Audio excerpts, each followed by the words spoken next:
My mother-in-law asked how much inheritance I got from my parents, and when I said 0, she told my husband to divorce me. He did, and I wish them good luck as I kicked them out of the rented house we shared. The whole neighborhood knows now. Welcome to Cheat Sheet Tales, where loyalty dies, lies bleed out, and the truth hits like a slap to the face. These aren't just stories, they're confessions soaked in betrayal and regret. Ever spotted a red flag when it was already too late? Say it in the comments. Let's tear into today's tale. I will never forget what my father told me when I announced my engagement. He took me to the side and said, "Clara, are you sure about marrying this man, Mason? I know you're in love with him, but I don't think he's a good match for you." "Why are you saying this, Dad?" "He loves me and respects me. I don't care if he's not as well off as us. I know that, Clara. You know, I built my riches from nothing. I would never disrespect the person who does not belong to my economic class, but Mason is a very sketchy man, and his mother is no different." "What do you mean, Dad? I don't understand. Call it a father's instinct. This man doesn't love you. Yes, he showers you with affection, but always talks about how rich you are. I heard him flexing to his friends that he bagged the rich brat. Eliza just laughed with him and agreed." "You must be mistaken, Dad. Mason would never say those things about me. Eliza also loves me a lot. I'm sure she would scold Mason if he tried to joke like that. Sometimes I wish I had listened to my father. He didn't know what he was talking about. I was a stupid girl in love. My mother passed away 2 years before I got married. My dad was sick and wasn't long for this world. I was desperate to hold on to something that would give me the will to live. Mason and Eliza became those people. My dad was a rich man. He made a series of good investments that made him very financially well off. I worked hard at my job and got a moderate salary as well. All in all, we were pretty comfortable in life. My husband Mason and his mom Eliza weren't that well off. Yes, Mason did earn more than me, but he came from a very humble background. His field wasn't good enough to make him a millionaire. Mason did hold some resentment towards it. He and Eliza liked sophisticated and expensive things. He often complained about not having enough money. I was always glad to help them out with the little allowance my dad gave me. I even let Mason and Eliza move into my house after marriage, but neither Mason nor Eliza were happy with my house. They said, "It's such a shame that you live in a small house. Your dad literally lives in a mansion. How come you bought such a small townhouse?" "I don't earn a lot. Mason. Dad lives in a mansion because he has lots of money. I'm a simple office employee earning a moderate salary. This house was difficult for me to buy as well. Dad helped me out with the down payment." "Well, if he helped you out, he should have got you a better place. I'm sure your mom had left him something to give you when you became older. I'm not entitled to anything. Eliza, whatever my mom left behind is my dad's now. She died suddenly, so there was no will. I don't mind if I don't get anything. I'm happy with the way things are." That's a ridiculous thing to say. "Clara, I sure would have loved to inherit a lot of money. You know what? Your dad should trade houses with us. He lives alone, so he doesn't need the space anyway, right, Mom?" "Yeah, Mason's right. So you can ask." "Absolutely not. That house is my dad's, and he deserves to live comfortably as long as he is alive." "Well, he won't be alive for long now that he's sick. We can wait and compromise for a few years and see what happens. Ultimately, everything will be yours. After your dad dies, you will have plenty of money to buy a big house and more." The way Eliza and Mason were already making plans to spend my inheritance was super disturbing. It also didn't help that they regularly asked me to ask my dad for more money. It's not like we were hurting for cash. Mason and Eliza simply wanted the millionaire life even if they weren't one. Honestly, I was getting tired of their behavior. However, the real drama happened after my father passed away. My dad's cancer took him away from me. Pretty soon, I was devastated but got little support from Mason or Eliza. They were only concerned about the date of the will reading and didn't even help with the funeral. Hell, they refused to attend the funeral as my dad was no one to them. I was heartbroken and furious. At that point, my dad's words kept coming back to me. I was getting suspicious of them and started to have doubts about their intentions. I was afraid that they were really after my inheritance money. They were not allowed to be in the reading of the will. Mason and Eliza said, "Why the hell are we not allowed to read the will?" This is ridiculous. Victor was my own father-in-law. Yes, this is ridiculous. We are family and should be present for this event. We have the right to know what Victor left in the will. At least my son should be allowed to be there. Your son is not in the will, Eliza, so he cannot read the will. Why are you two so obsessed with inheritance? You didn't even come to the funeral. It was funny how my dad was suddenly family when it came to getting an inheritance. I was pretty annoyed at Eliza and Mason. What was worse was that they started to hound me soon as I got back from reading the will. They were not allowed to see the will. I had a hard time dealing with the grief of losing my father, but I got no words of support or sympathy from them. They simply wanted to know about my inheritance. Eliza asked me, "So, we have been wondering about something for a while now. How much inheritance did you receive from your parents? You must have got a lot of money. How much money did you get?" My parents unfortunately didn't leave me any money in my inheritance. So, I received zero. What? You didn't get any money, but your parents were rich. They should have left you something. I don't believe that you didn't get any money. I'm sure you are lying to us. There is no way your parents didn't leave you a single penny. No, Mason. There was no money in my inheritance. The will didn't even mention me getting any kind of money. You can check my bank balance in a few days and find out. But what about their riches? Who will get those? You are their only child. I don't know about that. Eliza. The lawyer just told me that I didn't get any money. It's fine by me. It was my parents' money, and it's up to them who they would give it to. That is ridiculous. You need to fight for the money. It should be yours. There is no money, Mason. They didn't have much money in the end. Whatever was left was given to charity. They have been planning this for a while now. Eliza and Mason looked very pissed by what I said.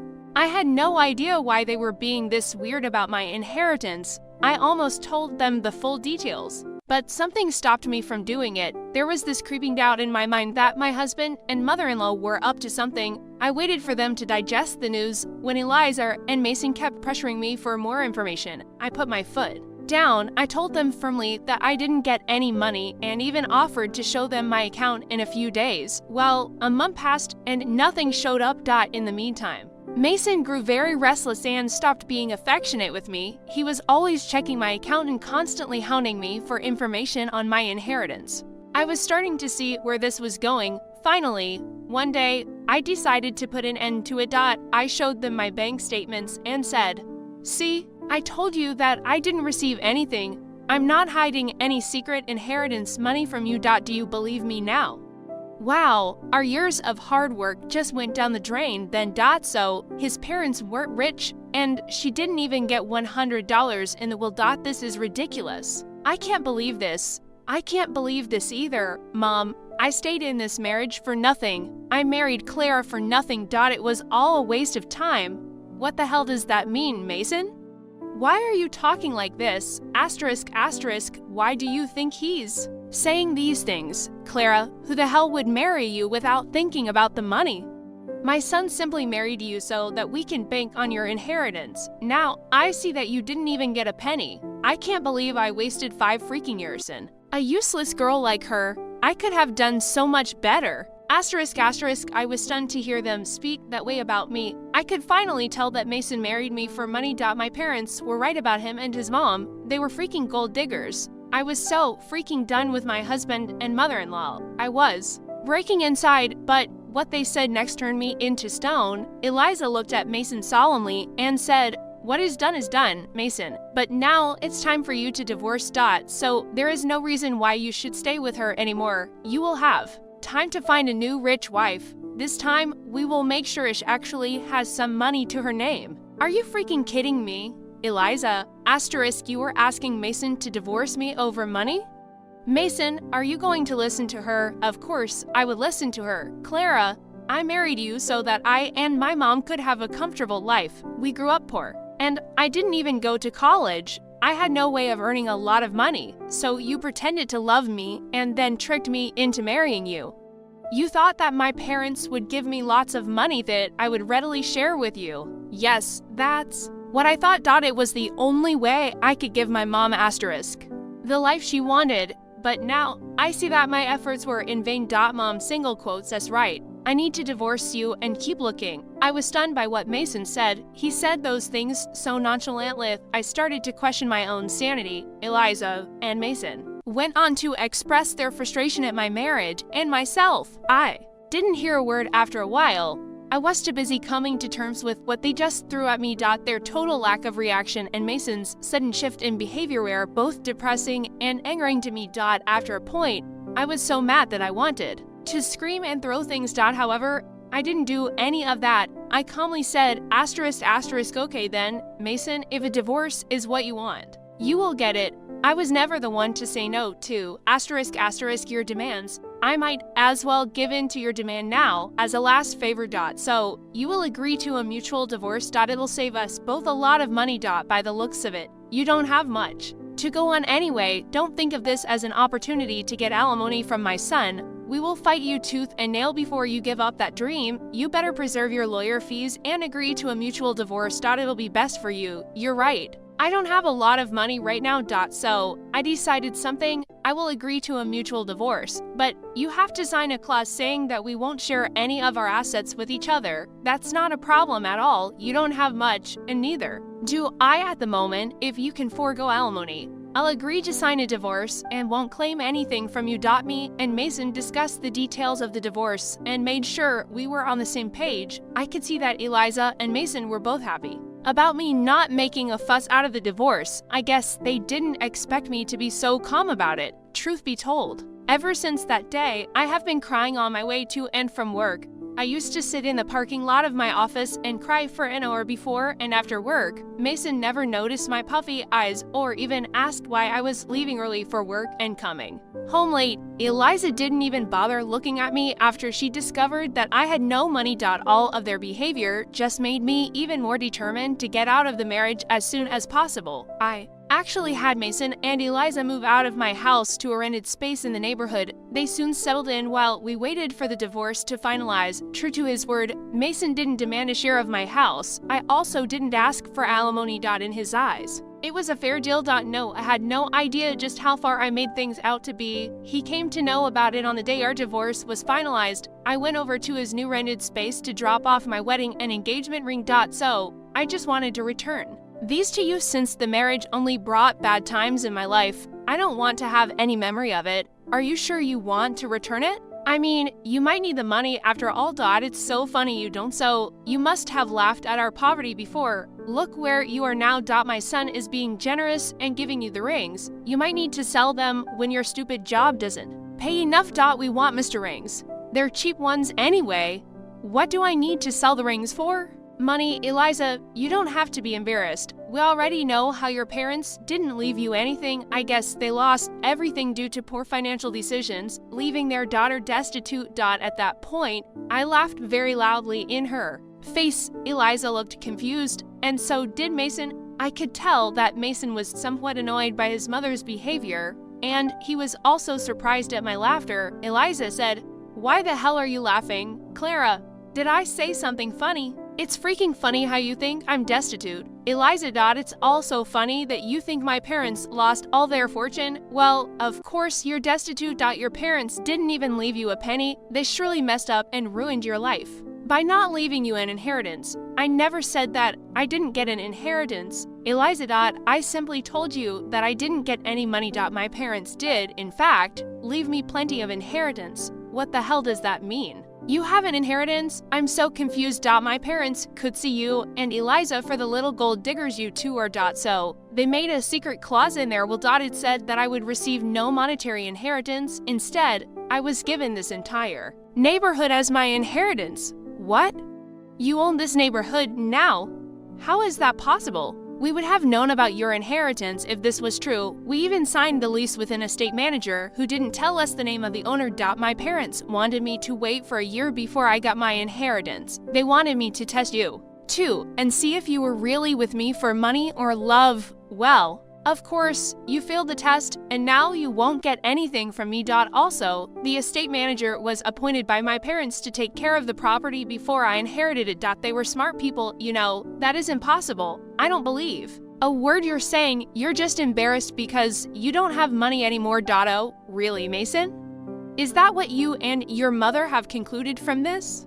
Well, why don't you call your landlord and find out from him? Don't worry, we will do that, then everyone will see just what a big liar you are. Eliza and Mason called their landlord and asked about what I said. Since their landlord was the estate manager, he told them everything. Eliza and Mason were stunned. They looked really panicked. After cutting the call, they said, "You lied to us.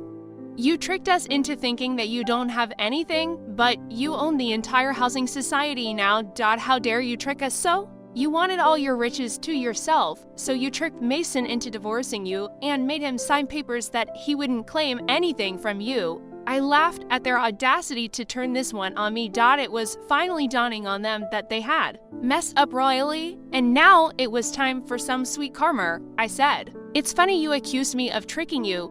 Mason, you tricked me into marrying you by telling me that you love me. Eliza, you helped your son in this plan, and you were the one to tell him to divorce me.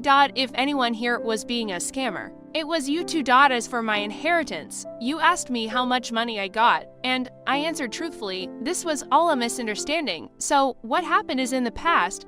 Why don't we just try again in the new light? We did spend for years together. It would be a shame to throw it away. So now you want me back in your life.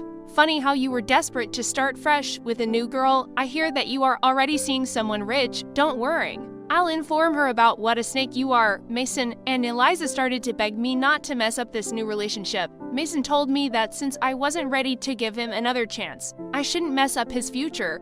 I told them to freak off. Also, I informed them that I will kick them out once the property is transferred to my name. They panicked at that and started to beg me even more.